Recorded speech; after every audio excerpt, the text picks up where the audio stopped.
Bonsoir à tous. Merci aux organisateurs pour l'invitation. Je ne sais pas si je peux avoir la télécommande.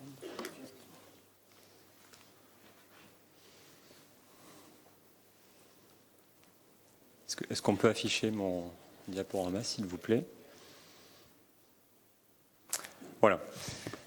Moi, je vais vous parler d'un sujet un petit peu différent, de l'uvéite associée à une tuberculose latente, en fait, de l'intérêt ou pas pour ces patients de leur proposer une corticothérapie par voie générale, c'est ce qui est fait jusqu'à présent. Donc, je n'ai pas de conflit d'intérêt par rapport à ce sujet. Bon, je vois que ça ne marche pas très bien. Bon, globalement, c'était pour dire que lorsqu'on a une tuberculose, qu'on est confronté à Mycobacterium tuberculosis, on a plusieurs situations qui peuvent se produire. Soit on va guérir spontanément avec l'acquisition d'une immunité stérilisante, et donc le germe va être éliminé. Soit chez certains patients, on va avoir une infection active du fait d'un terrain d'immunodépression. Et en fait, dans la plupart des cas, on va développer une tuberculose latente. En fait, notre immunité va être non stérilisante et on va garder en nous une partie des pathogènes qui sont dormants.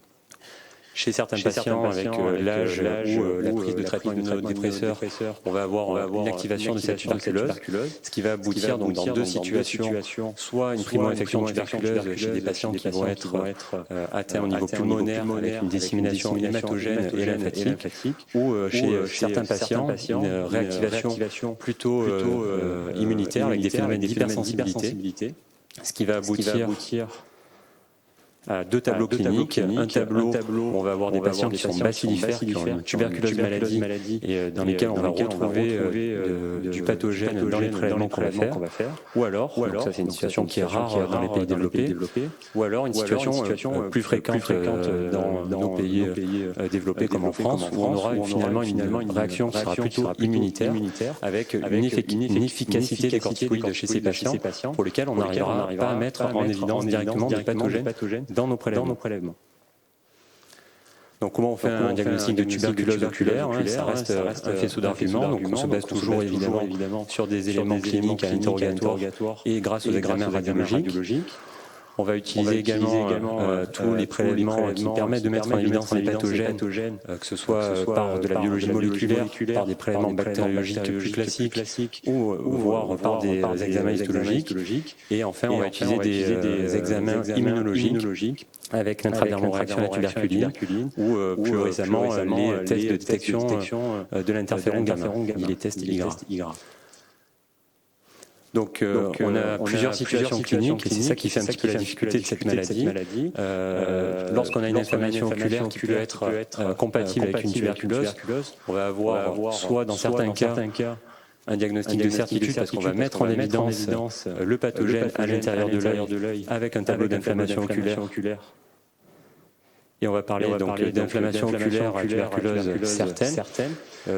D'autres situations sont beaucoup plus fréquentes. On est plutôt sur un diagnostic présomptif où on va à ce moment-là éventuellement mettre en évidence du pathogène, mais hors de la sphère oculaire, avec donc un tableau qui sera vraiment celui d'une infection oculaire, une inflammation oculaire à tuberculose probable.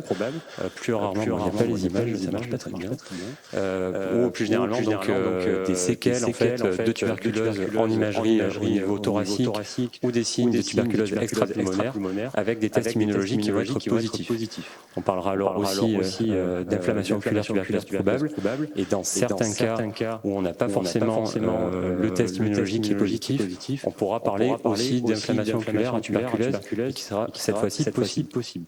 Nous, on s'est intéressé aux situations qui sont plus souvent rencontrées dans nos contrées, donc en France, avec les deux dernières situations où on avait en fait une inflammation oculaire avec un tableau de séquelles de tuberculose au niveau pulmonaire ou des signes cliniques de tuberculose extrapulmonaire associés ou pas à une inflammation, un test immunologique positif, toujours en l'absence d'autres étiologies possibles.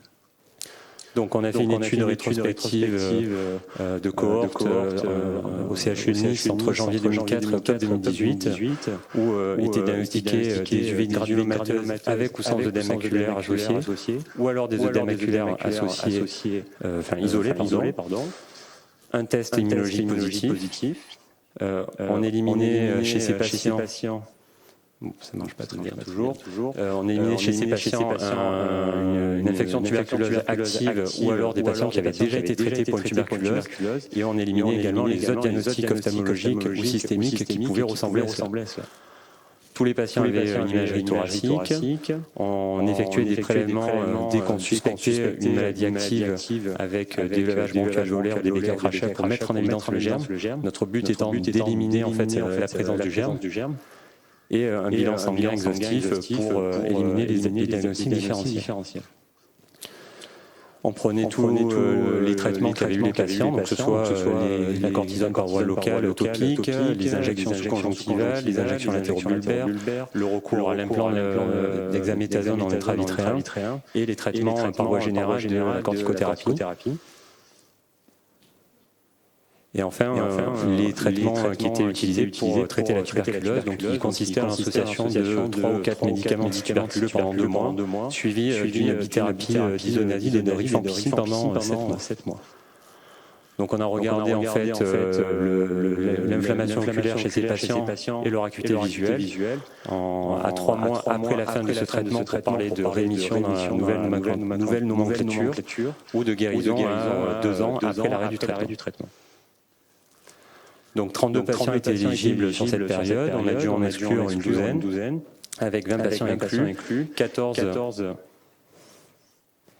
qui étaient inclus, donc qui étaient dans le groupe traitement antituberculeux seul, et 6 dans le groupe avec corticothérapie systémique. À 3 mois, on avait 13 patients qu'on pouvait analyser avec 11 cas de rémission clinique sur les 13 et 3 patients sur 5 seulement dans le groupe corticothérapie. À 2 ans, on avait beaucoup moins de patients, évidemment, puisque c'est des suivis qui sont difficiles à faire, avec 2 cas de guérison sur 3 patients dans le groupe sans corticothérapie systémique et 2 patients sur 2 dans le groupe avec corticothérapie systémique.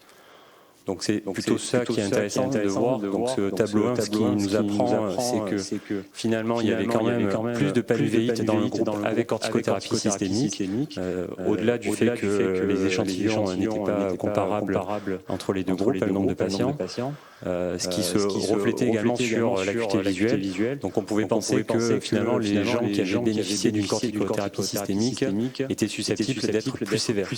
Donc ça limite évidemment les résultats de l'étude. Au niveau des autres tableaux, donc en termes de traitement par corticoïdes locaux ou en injection sous-conjonctivale, latérobulbaire ou intravitréen, finalement on avait un recours qui était assez limité dans les deux groupes, ce qui voulait dire que finalement on pouvait a priori se passer de plus de cortisone par voie locale lorsqu'on n'utilisait pas le traitement par voie générale. Au niveau des résultats, il n'y avait pas de différence significative. Alors, ce sont des petits effectifs, évidemment, à la fois en termes d'inflammation, que ce soit pour la rémission comme pour la guérison. Et ça se retrouvait aussi au niveau de la meilleure acuité visuelle du meilleur œil.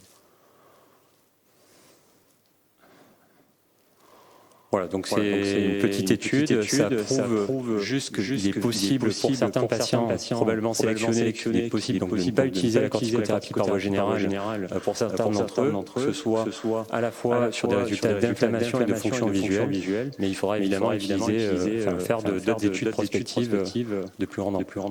Merci de votre attention.